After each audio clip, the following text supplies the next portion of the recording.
Panitia Pemilihan Kecamatan Ciawi Dalam tengah bersiap melaksanakan nonton bareng atau nobar film produk KPU di Universitas Juanda. Hal ini dikatakan langsung Ketua PPK Kecamatan Ciawi Muhammad Adi Kurnia.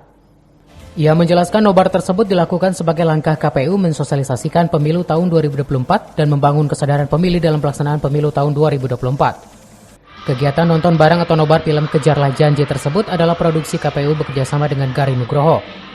Selain nonton bareng, apel siaga dan sosialisasi juga akan digelar dengan melibatkan PPK dan PPS se-Bogor Selatan.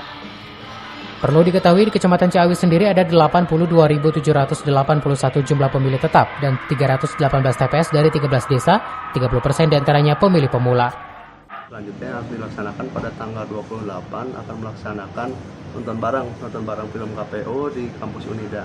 Sekaligus akan mensosialisasikan tahapan DPTB. Kebetulan di Kecamatan Ciawi ada kampus Unida yang kemungkinan besar akan banyaknya DPTB di kampus Unida di Desa Ciawi khususnya. Kebetulan itu program dari KPU RI sekaligus mensosialisasikan tahapan-tahapan pemilu untuk mengedukasi kepada mahasiswa khususnya di kampus Unida. Kebetulan yang terdaftar di daftar pemilih tetap sekitar 30% dari jumlah DPT di Kecamatan Ciawi.